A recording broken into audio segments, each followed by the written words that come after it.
Software is not supported.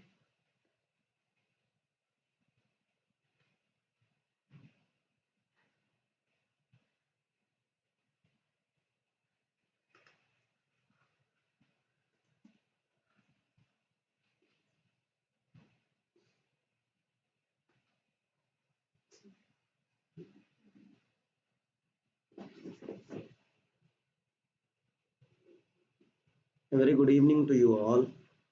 Let us discuss something, the case study based questions which are there in our CBSE Psychology Class 11. The case studies are the new pattern of questions which are introduced by the CBSE. So, how a case study based question will be there and how to answer these things we will learn today. Let us see certain model case studies which I framed in order to make you people understand. The first one is taken from the chapter 2, methods of psychological research and inquiry. Before going into the field to collect data, Mike and Robert, the two research academics, decided on the topic of a study on teachers' perceptions regarding the teaching profession in London City. So you look into this area. The topic is very clear. They accidentally included several questions on the questionnaire that had nothing to do with the subject, but their research supervisor pointed this out and they were forced to eliminate the off-topic questions. They spent more than 20 days touring different schools and spoke with teachers while visiting more than 100 schools with the prepared inventory to gather the views and opinions of the teachers. After the data was analyzed, the conclusions of the two researchers were more or less in agreement, means more or less similar here. So you look into this area.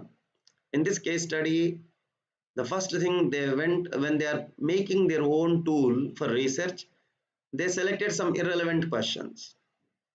After that, the research committee basically made them to remove these items. When they removed and they went to the schools and means with the latest inventory, they moved and they visited and they collected the data. The data is more or less same in this matter. Now, what are the questions basically in this case study? You see, determine the research method used by Mike and Robert in the current study and explain it. The question comes to you like this way. So the method which is used by both the two research scholars is, I can say, survey method.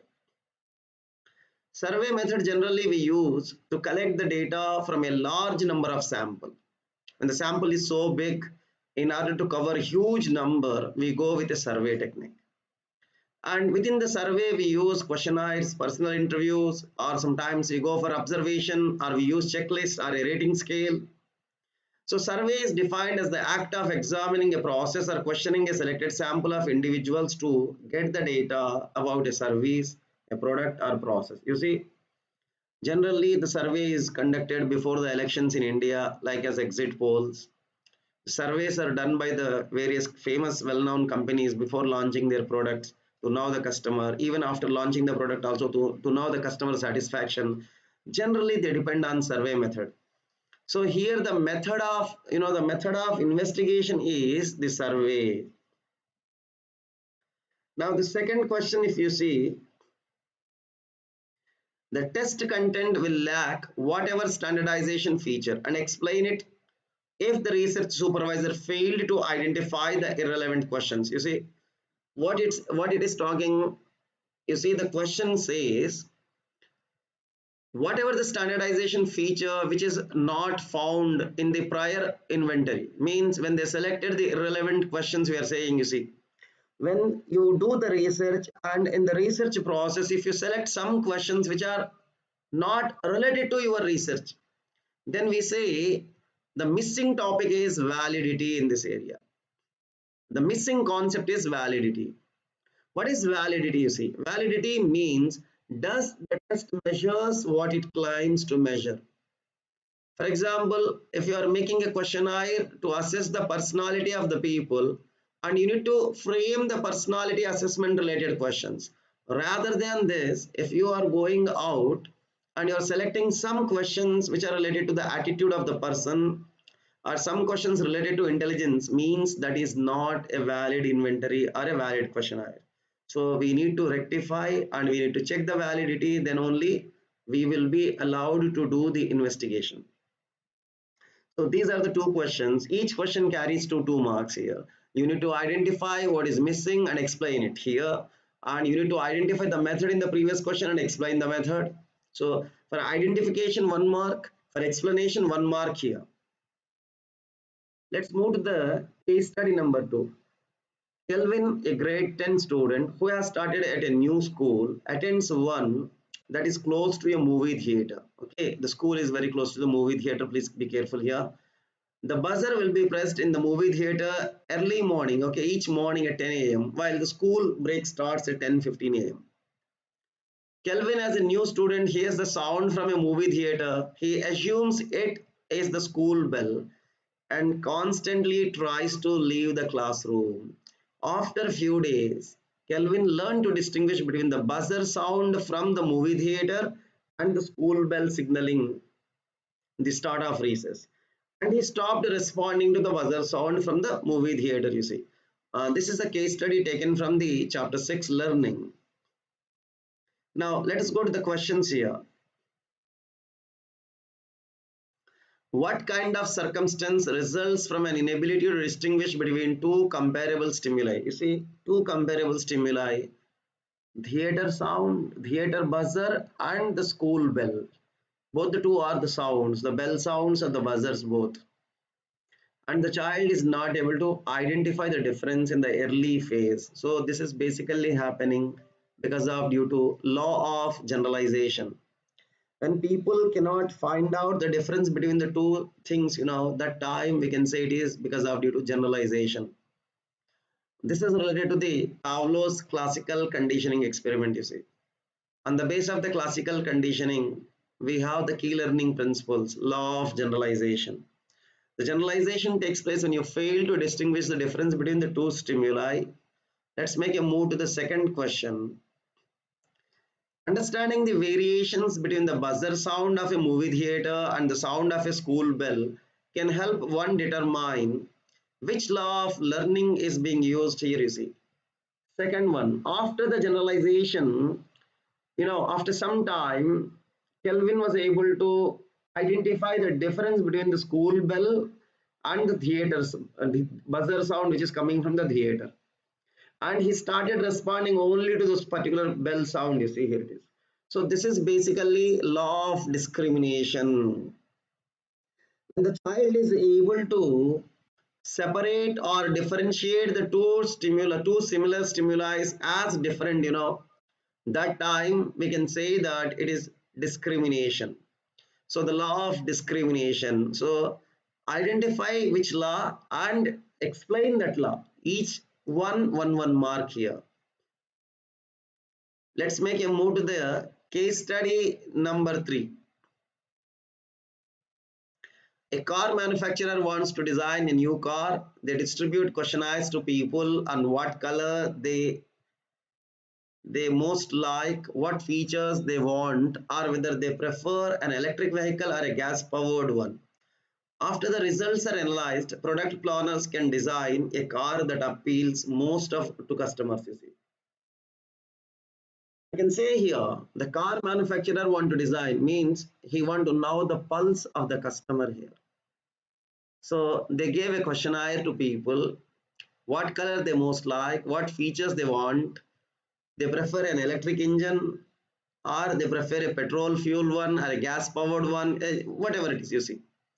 Now let's move to the questions here on the base of this case scenario.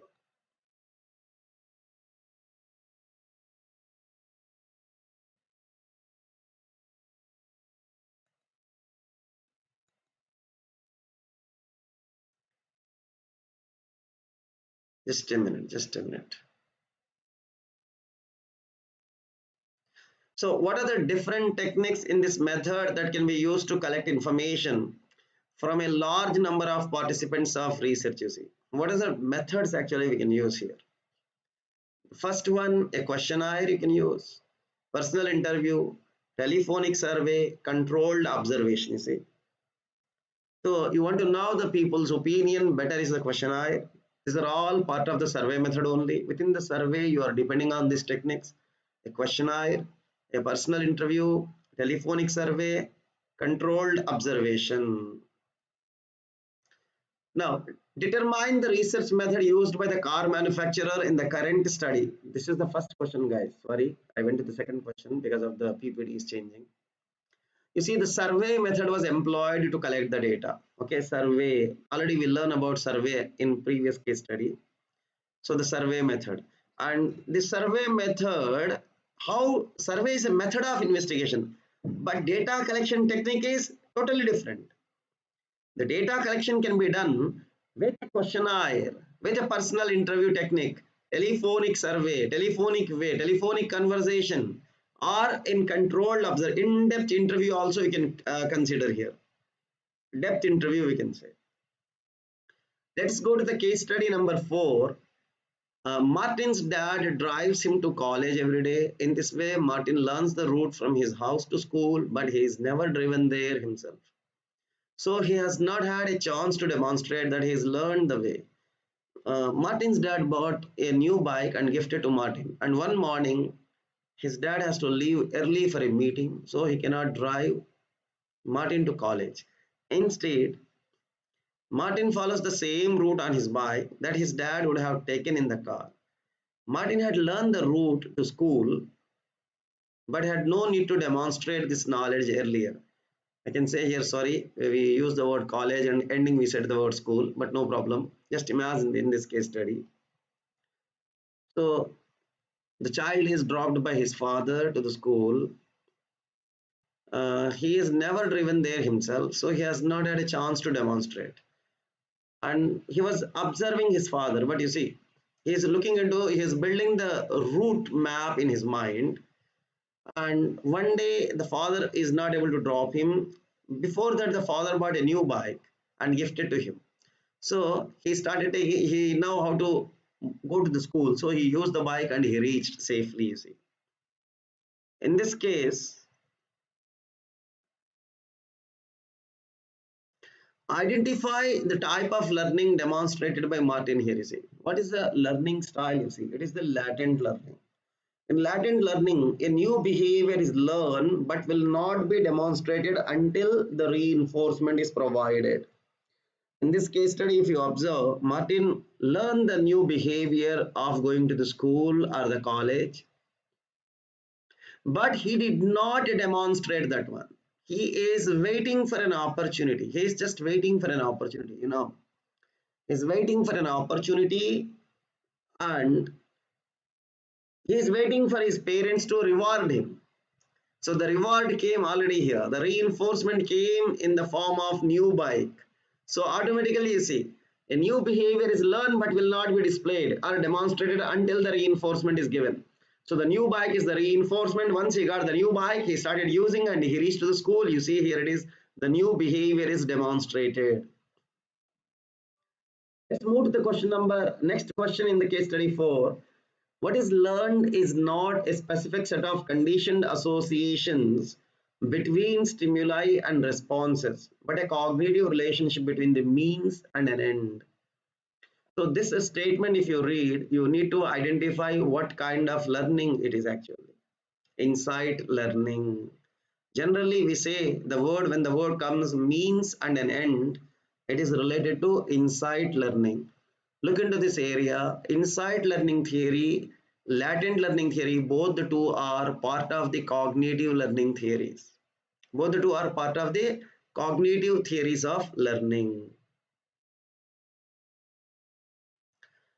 Jonah went to the hypermarket one pleasant morning to get groceries, and she was navigating her way through the stores, many lines. She was able to identify the vacant spaces in her refrigerator and kitchen, and she is now seeing images of those objects to accurately choose to the necessary items from the hypermarket. You see, this is taken from memory chapter 7. From human memory, we took this case study for you. Identify and explain the method used by Jonah to enhance her memory here. See, method of Loki. Method of Loki is a method basically used to improve your memory, where you try to, you try to scan the image of your refrigerator or your kitchen. What are the things you see? The refrigerator first, you need see the first shelf or the first rack. You are going to keep the what items. Every day you will keep something. Okay, whenever you keep certain items, since so many years you're using the refrigerator, or you're using in kitchen, where you keep some things like your locations you're going to keep in your mind. You're locating these areas. On the basis of these locations, you will try to imagine, oh, this area is empty, I need to fill this area, so you will remember easily. See, visualizing and trying to identify the particular objects, and you need to fill those gaps. On the base of this, you will do your grocery purchase here. What is the famous technique developed by Thomas and Robinson in enhancing the memory? You see, one of the best technique it is actually to develop the memory. Thomas and Robinson together developed this technique, PQRST method. You can see the PQRST method. We have P for preview, Q for question, R for read, S for self recitation, T for test. So if you follow this acronym PQRST, you will be able to build your memory or enhance your memory in a much better way. It is the last case study today. You see, up until the 10th grade, Clark studied mathematics laws. Later, he changed his line of study to emphasize art and music.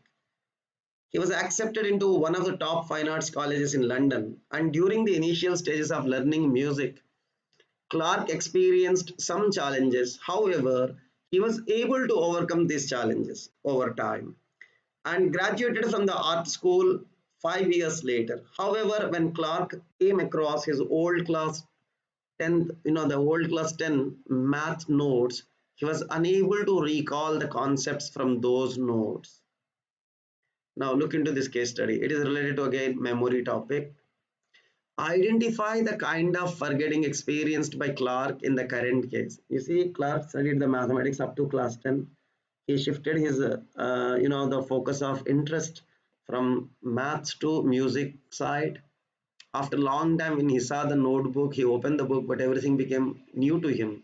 Here, the forgetting is forgetting due to trace decay, which says whatever the memory we have, when we don't use that memory, the traces will fade away.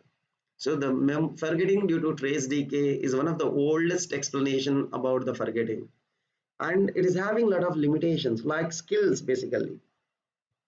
Cycling, swimming, driving the car, even you don't drive for 10-15 years, but you will not forget, because this theory forgetting due to trace decay is having certain limitations for basically the skills. Skill learning will not fall under this category.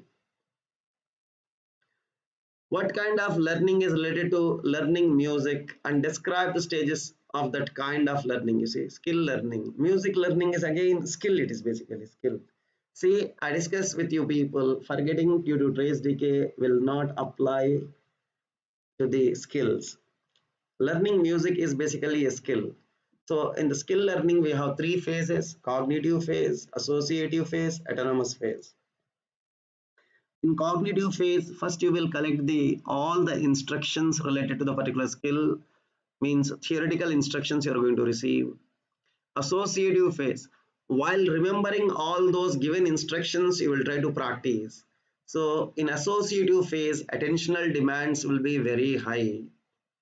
The last one is autonomous phase. Autonomous phase is the area where you are perfect in the particular skill, and automatically you will try to practice, and there is no need, means here attentional demands will get reduced or decrease in this area.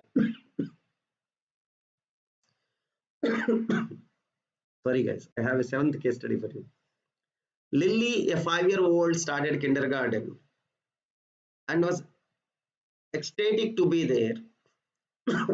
She also seemed to enjoy the school a lot. She is constantly eager and interested in getting to know how parents and introducing them to others. She said, "He is my dad," when introducing her father to a friend one day. One night she went to her mother and said that she was being watched and followed every night by the moon. Look into this. It is related to the chapter 4, Human Development in Psychology, class 11. The question case study is related to Jean Piaget's cognitive development.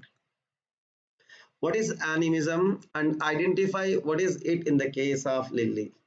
Animism, which refers to animism, meaning is a character of pre-operational period, where the child will give the life to each and everything, whatever is existing.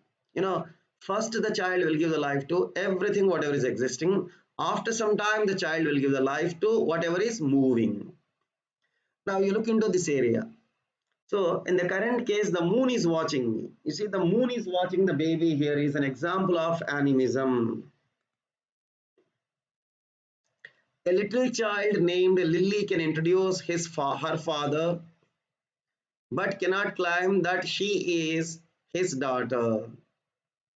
Identify and explain the characteristic related to Lily here. Egocentrism.